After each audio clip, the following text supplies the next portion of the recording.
Hello and welcome to the Connected Yoga Teacher weekly live show. I'm your host, Shannon and this show was really born out of an idea or more of a feeling that I have had as a yoga teacher. I've been teaching yoga for the past 10 years, and when I go to a yoga teacher training, I really feel inspired by all of the knowledge and the motivation to practice on a regular basis, and I really feel inspired by the connection of all of the teachers that I'm surrounded by. So this could be a yoga teacher training or other various trainings that I've taken.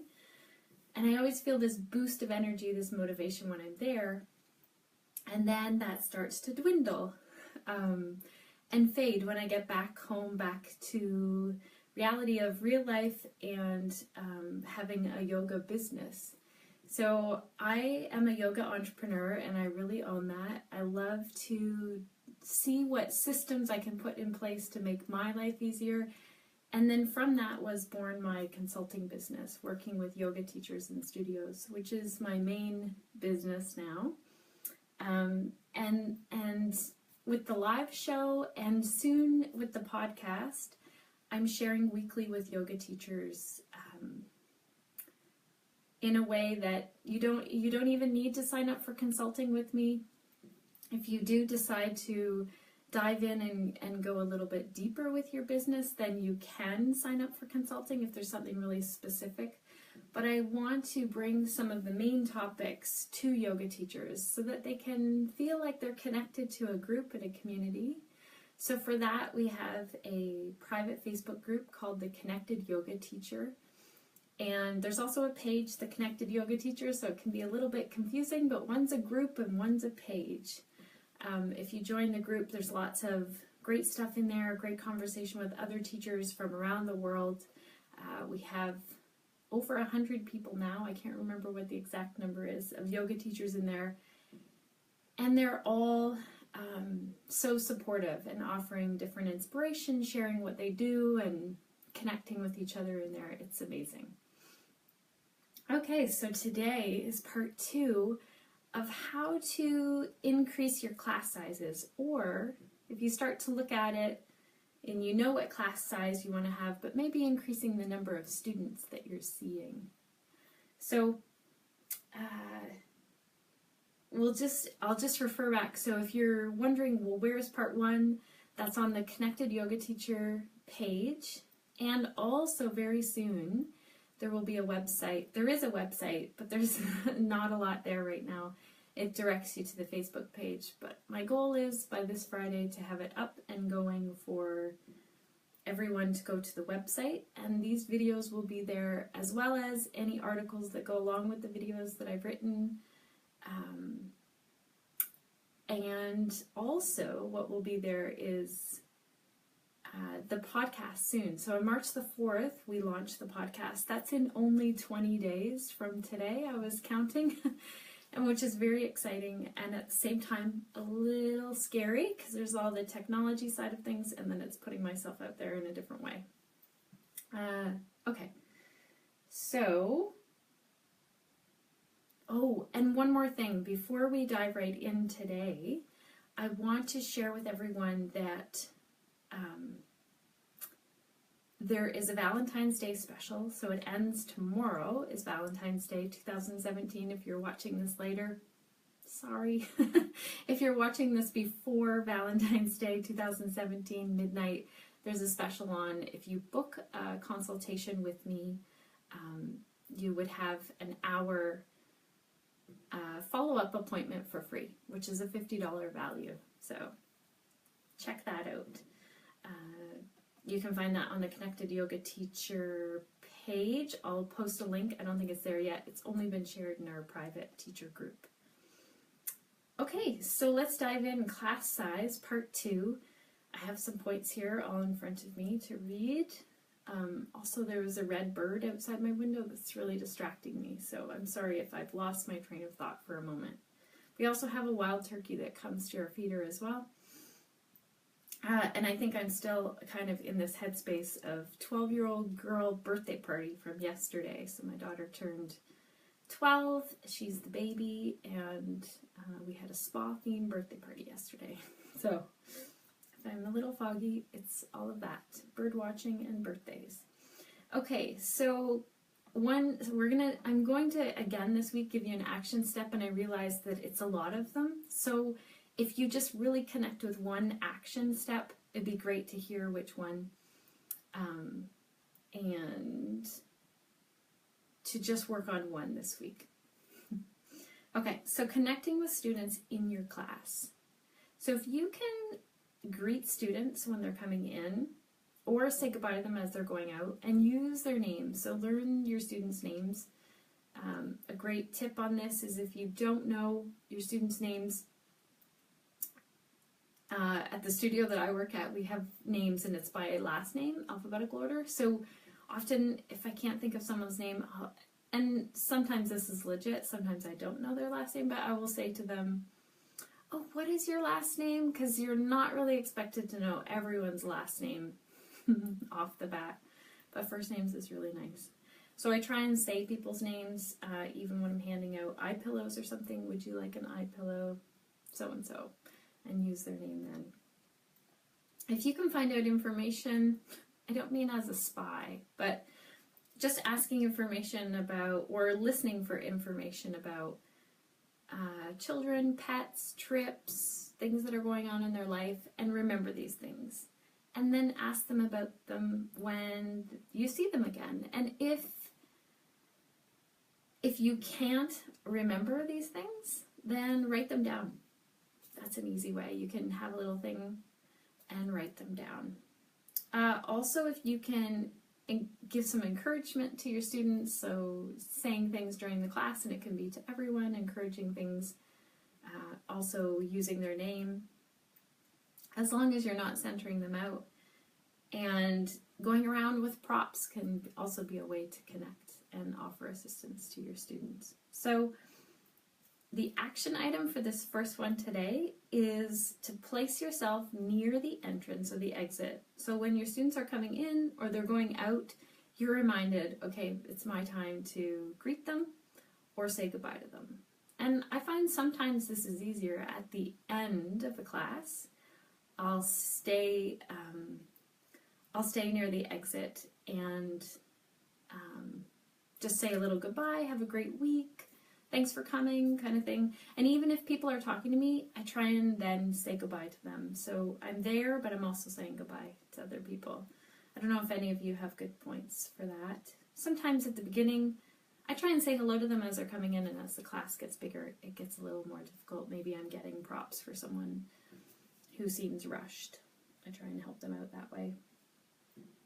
And then also another connecting thing, there's a theme with this today, is connect outside of class. So if you can send emails to your students, not flooding their email, but sending really interesting emails. So what kind of information would they love to get? What do they want to know about? Remember that your students are there for you, and the kind of yoga that you teach, so maybe you can offer part of that personality that they're there for in your email. Facebook Live, we're going to chat more about email. Oh yeah, we're going to chat more about email in the Facebook Live video that is March the 20th. Create and grow your student email list. So if you're thinking, oh my gosh, I don't know anything about making an email list or sending out emails to my students, don't worry, we're going to go into that more in March. Maybe you send a text to your students. So I find this more with private yoga students, and it's usually around checking in with the weather. We live in a really snowy location here. Or just saying, hey, did you get your homework or your goals met this week with your yoga practice? That's mostly private yoga students. But there are some things that you can use to be able to text your students where you can send one text out and they all get it. I think it's called Remind. If anyone already uses that, you can post the link in the comments here. Also, another great idea on this is creating a Facebook group for your students only.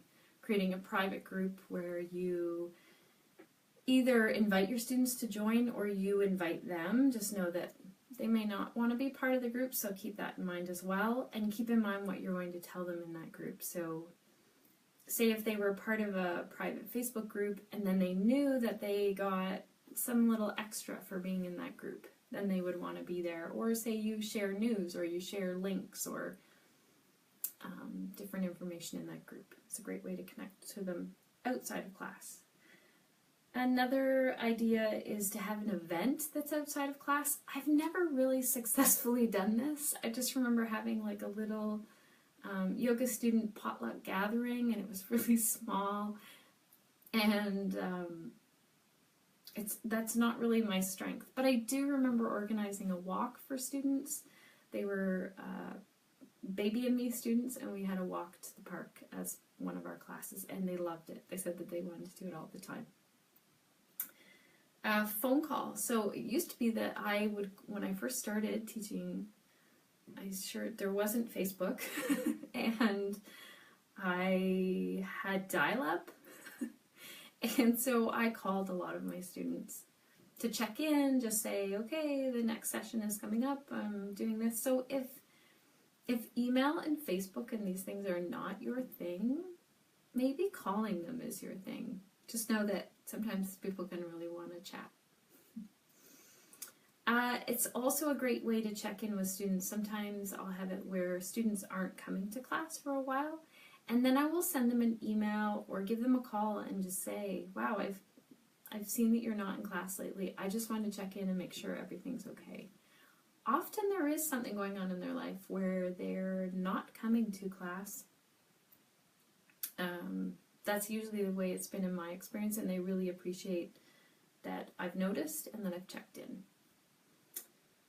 Our studio manager at Tone, Maxine, is amazing at this. It's like she has a sixth sense for people who are having the stuff going on in their lives and then not coming to class, and she really notices. It makes a big difference for our studio.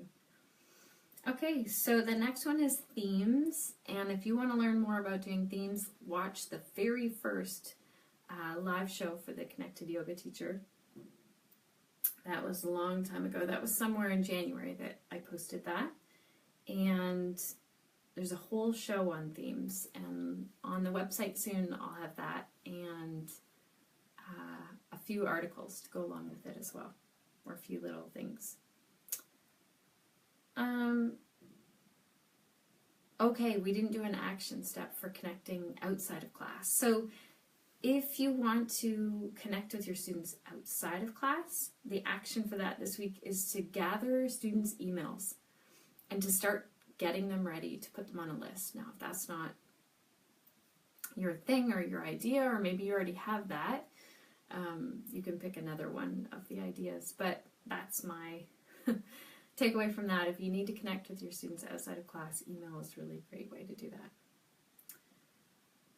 Okay, so on to posters and business cards. Now, I realize that some yoga studios and some yoga teachers want to be very environmentally friendly, and I respect that a lot. So posters and business cards might not be your thing. It's still a great thing to have an image then to share online. So a poster that you make up, and we went all over that in one of the January live shows, how to make a poster, and basic graphic skills.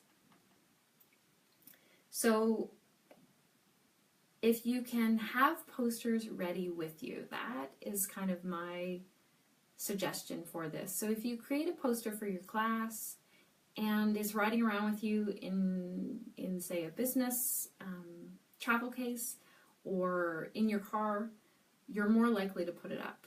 And this is one that I've gotten away from, but I used to do this a lot. I actually used to have a little kit in my car that had thumbtacks and tape and anything that I would need to hang the poster up somewhere. And I also carried around my business cards. And the other day someone asked me, do you have a business card? And I was thinking, no, my business cards are completely out of date, and I don't have any, and I don't even have a poster in my car. So this is a great habit for me to get back into, and this is the one action that I'm going to take this week. So the action would be to create a business card or a poster and have it ready to go. So it doesn't even mean that, and I would suggest then making a really generic poster. So for myself, I have a generic poster for hips and shoulders and also one for pelvic health yoga, because those are my two main niche markets that I do. So that's the action for that. So the next one is get to know your students, so checking in. And I have to tell you that this week I really did that in one of my classes, so I was pretty excited to have a smaller class. Often lately my classes are 15 to 20 students, and so we had an ice storm day and 5 students showed up, which was pretty amazing for them to be there. And I just said, you know what, I want to check in with everyone because we have such a small group. Let's check in at the beginning and see what pose would you really love to have in this class, and what area of your body needs a little more love, a little more help. And then I wrote it down. I told them I'm writing it down so I don't forget. And kind of as I went through the class, I was able to incorporate it into what I already kind of had planned out. It worked in really well. Now they know it's a hips and shoulders class that they're coming for, and they know that that's a lot of the focus. So it was a lot of upper back and upper body, and if I wouldn't have checked in with them, I might have done more of the hips. So it was good to balance that out. Another thing that you can do with this, if you're a newer teacher and you check in with those students, you might not be able to make a class plan up on the fly, and that's okay. You could then, if you're running a session, say a 4-week session, you've checked in with them week 1, you can start to build those poses in every week, and then maybe at the end you have something that's more of a class plan really suited to what they told you at the beginning of the session.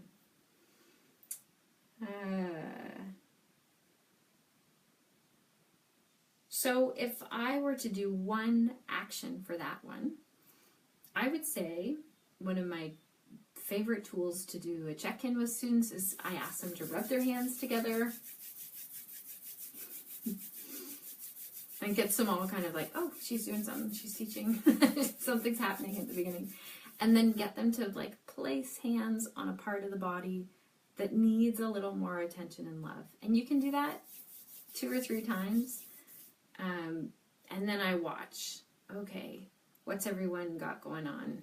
You know, if they're like, oh my gosh, you know, okay, maybe they need a little more restorative, they're really stressed out, or, so that's a great check-in tool. If I remember, then you can, if anyone would like to know more about how to check in with students, I'm sure I have an article written for that, so feel free to put a little note in the comments and I'll get that to you. Okay, the next one is offer the same thing every week, or offer something different every week. And if you're like, oh my gosh, this is the opposite things, Gretchen Rubin has a saying, the opposite of a great truth is also true. And I really believe this in a lot of cases. This is one of them. So repetition in a class really gets people feeling comfortable. And you might be getting bored as a yoga teacher of the same thing. I know I was teaching this one pelvic health yoga session, and we were doing, every week we were doing the pelvic symmetry sequence, which I love, but it's the same sequence and you repeat it 3 times. Same sequence. We're going to go over that actually probably in our Introduction to Pelvic Health show. So I'll see, or somehow bug me about that if you're wondering what it is. So we were doing the same thing, and really by the 3rd class, students were still coming to ask me questions about it. I did a printout for them by the 3rd class, so that was handy. But we were doing the same thing, and they still, it's not like they were saying, oh my gosh, I'm bored, I know this completely.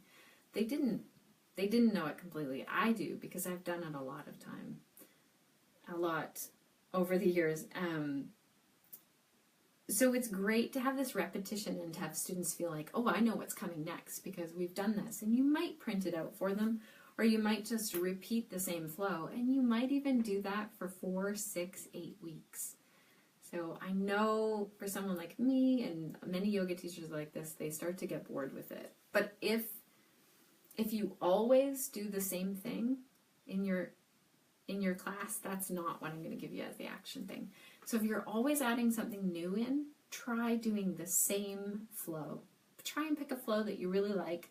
You can maybe tweak a couple things, but try and do the same thing every week. That's the action for that side. Now, if you already do the same thing every week, maybe your students love that, but try adding a new thing in each week to that. So there's some teachers who are like, no, this is the class I teach.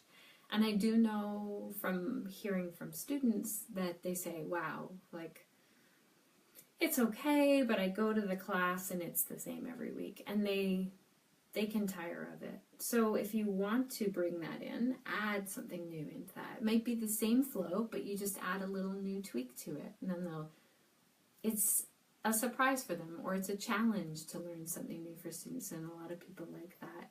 And it adds some creativity for you as well as a teacher. Okay, the next one is give your students treats. I'm serious on this one, and it sounds like I'm not. So this might be a quote that you have printed out on paper and you give it to them. Might be a candle. I know I've done candles, especially for my hibernation yoga sequence or series that I did. Ginger chews or chocolate, like something edible. Sometimes I make these like protein balls. They're really full of goodness, but they have a little bit of organic chocolate in them. Or maybe you have a good yoga gift. In one of my hips and shoulders sessions, I did yoga cards, pose cards, and gave them out, and I made a joke about trading cards, but I still get feedback from students that they're still traveling with them, and they have them. So action is plan to give a gift to students. I don't mean every single week, but look on your calendar and see. Tomorrow's Valentine's Day, so anyone who's teaching tomorrow for Valentine's Day, maybe you're going to take some little chocolate hearts. Most places have them on sale right now, 25% off, around me anyway, because Valentine's is so close. And it might even go along with your theme. So maybe you're doing the chakras, and then you get some little red colored something, and you're going to give it to your students. Or maybe like a little rock for everyone, for every color of chakra. I don't know. I would incorporate it into your price and know that that's what you're doing as part of your price. Or think, okay, it's time. I haven't given my students a gift for a long time. Let's see. The next one is hands-on assists. So this one is close to my heart because I teach a 50-hour hands-on assist course. Some people love touch, some people don't. So if your students or you are not comfortable with touch, then there are lots of other ways to assist. In episode 4 of the podcast, I'm going to go through all of the things that I know of in terms of assisting without touch. So that might be for you. Also, I hear feedback from students that they love hands-on assists in class. Now, that's what I love to offer, so maybe that's why they're saying that.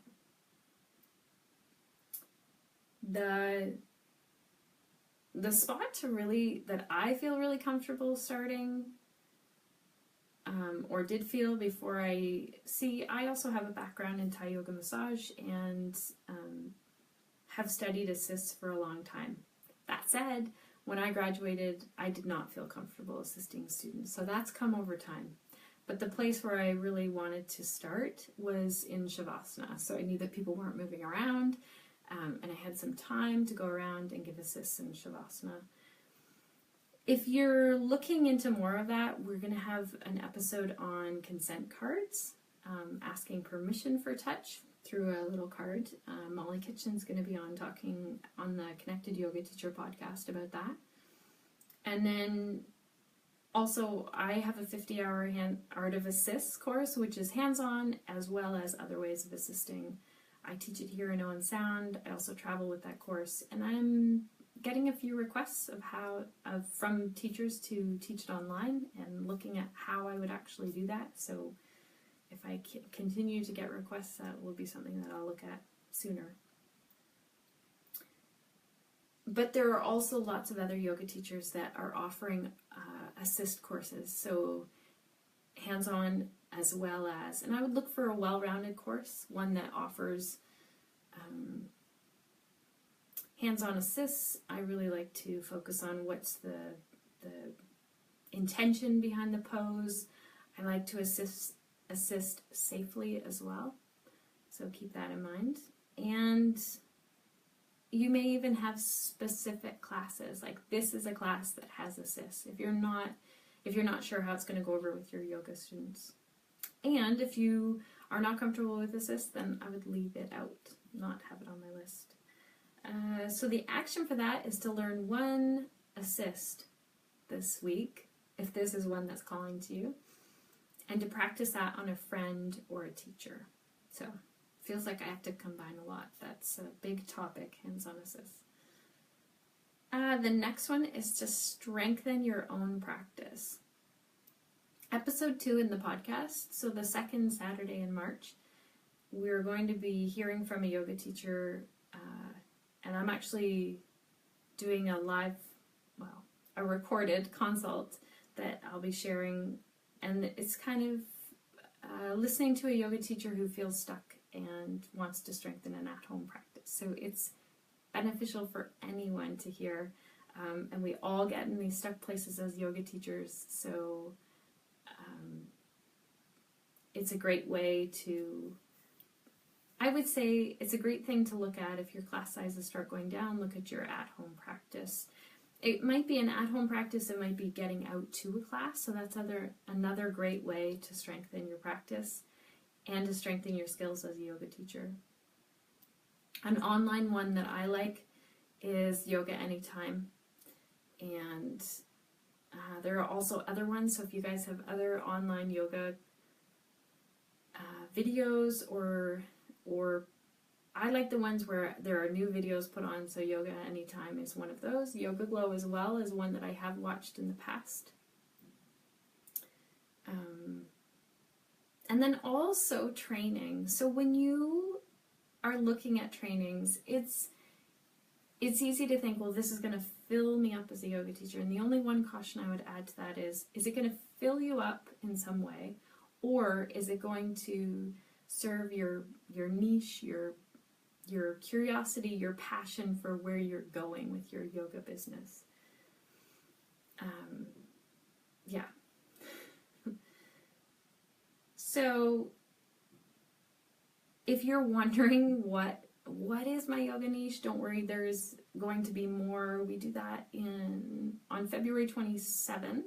Is Define Your Niche Yoga, Set Yourself Apart. We're going to do a whole live show on that. And then if you feel like you need even more and you want to get into a supportive group to do that, I am hosting a it's over 2 days, 3 hours total workshop, an hour and a half, and then we take a little break for a couple of weeks and then do it again, meet up again, and we're going to talk all about defining your niche, do some things with that. Also, if another teacher goes to your class, it's great to introduce them and say, like, this is so-and-so, and they teach this class here, and we're really blessed to have them here. And you may even find where it fits into your class to have them do something. So I know at our studio, Vicky, hi Vicky if you're listening, she came into my class and did Shavasana for one of our last classes with singing bowls. And because she had an upcoming session starting that was all singing bowls and yoga, and I wanted students to have a chance to try that out. So the students loved it, and then it also was a little advertisement for her as well. So it's great to do that. So an action for that is to set a goal to practice this week, and that is one of mine as well. I kind of got away from it in the last few days, and I really miss my morning yoga practice. So just to wrap that up then, you guys, there's lots of action ones in there. If you'd like it in an email, written form, I'm sending it out to my yoga teacher email list. And if you're looking, how do I get on that? You go to shannoncrow.com and there's a button there that says sign up for the yoga teacher email list, and it goes out tomorrow morning. Happy Valentine's Day to everyone. And oh yeah, and so then as well, we'll go out a notice about the sale on booking a consult with me. I feel like I can't even remember if I said that. So when you book, I'll do it all over again if I didn't. When you book a consult with me before before the end of tomorrow, a 90-minute consult, then you'll get a 1-hour follow-up, which is $50 value. So it's good to do that. Also, I just wanted to share some comments from yoga teachers, because I've been doing a lot of thinking about yoga class size over the last 2 weeks, because we've had these 2 videos. And it's pretty amazing. Some yoga teachers have commented in different groups that I'm part of. Thank you for that, you guys. And within our Connected Yoga Teacher Live, or our Connected Yoga Teacher Facebook group, the private one, we have quite a conversation going on there of class size. So most people were saying like they enjoy teaching fairly small class sizes, like up to 10, and then it was starting to feel overwhelming if it was getting up to 15 or 20 people. In terms of being the teacher, that they felt like they could offer more individualized attention. So Rosalind said it depends on her mood. 5 to 7 is what she loves, but she also sometimes really likes a totally packed space. So a lot of teachers were saying that. Kathy said she goes with the energy in the room.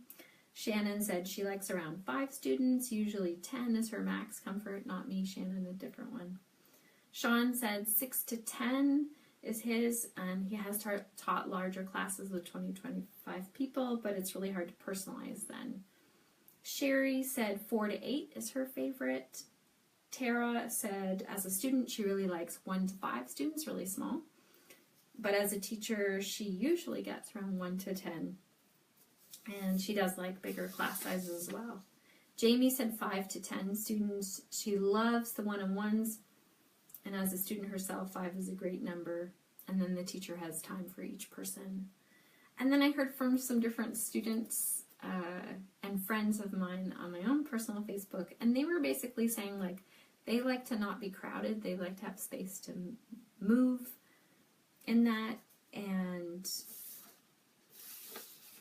that they also really like individualized attention. Now, there was also the people that felt like, I love to go to a class that has great energy. And there were some teachers saying that as well in other groups also, or just saying like 10 for me as a student, like someone said they love that.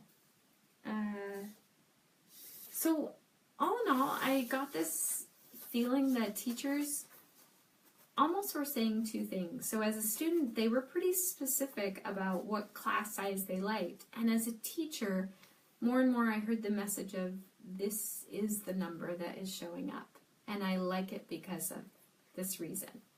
So 2 questions in my mind.